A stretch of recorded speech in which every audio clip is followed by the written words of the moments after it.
Dime tu verdad, baby, ella te está sacando. Tú no sabes cómo estoy sufriendo. Yo te lo tengo que decir. Cuéntame, tu despedida para mí fue dura. Será que te llevo a la luna y yo no supe hacerlo así. Te estaba buscando por la calle gritando.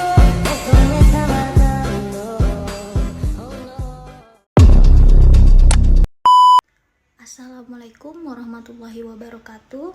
Perkenalkan, kami dari kelompok 10 izin mempresentasikan hasil diskusi kami yang dimana berjudul Perbankan Syariah, yang beranggotakan 5 orang. Yang pertama ada Amelia Juliana, yang kedua Cindy Laurencia, yang ketiga ada Esa Mayori, yang keempat Fitri Ramanson, yang kelima ada Margaret Giovanna Ganus. Memasuki materi pertama, yaitu ada pengertian perbankan syariah. Perbankan syariah adalah sistem perbankan yang beroperasi berdasarkan prinsip-prinsip syariah atau hukum Islam. Perbedaan dengan perbankan konvensional yang umumnya menerapkan sistem bunga, perbankan syariah mengacu pada konsep bagi hasil profit yang sharing dan menghindari transaksi yang mengandung unsur riba, gharar, ketidakjelasan, maisir, perjudian, dan hal-hal yang diharamkan dalam Islam. Kemudian ada kerangka hukum perbankan syariah, yang dimana landasan hukum perbankan syariah di Indonesia adalah Undang-Undang Perbankan Nomor 7 Tahun 1992 yang menjadi dasar berdirinya Bank Muamalat Indonesia.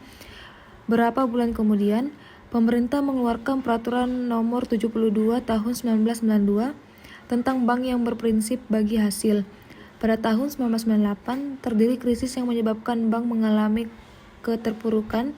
Hal tersebut mengakibatkan Undang-Undang Nomor 7 Tahun 1992 diamandemenkan menjadi Nomor 10 Tahun 1998. Di slide selanjutnya ada prinsip-prinsip akad pada perbankan syariah.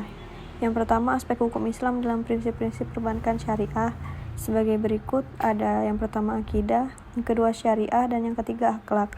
Lalu yang kedua ada koridor prinsip-prinsip operasional perbankan syariah sebagai berikut.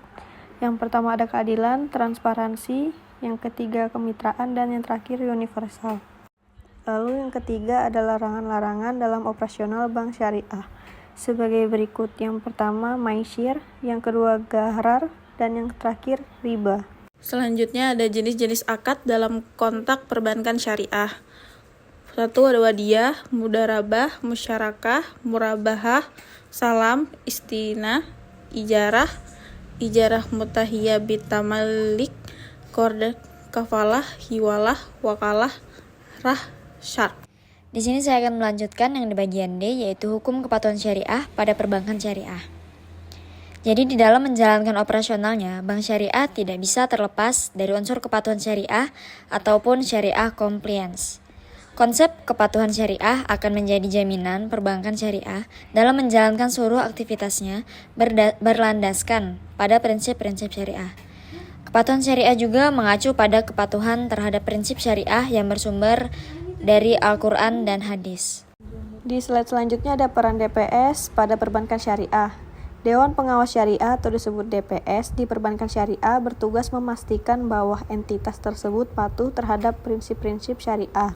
DPS memiliki tugas dan kewajiban diantaranya. Yang pertama, memastikan perbankan syariah tetap pada koridor prinsip Islam di setiap aktivitasnya. Yang kedua, mendorong penerapan etika Islam dan nilai-nilai Islam.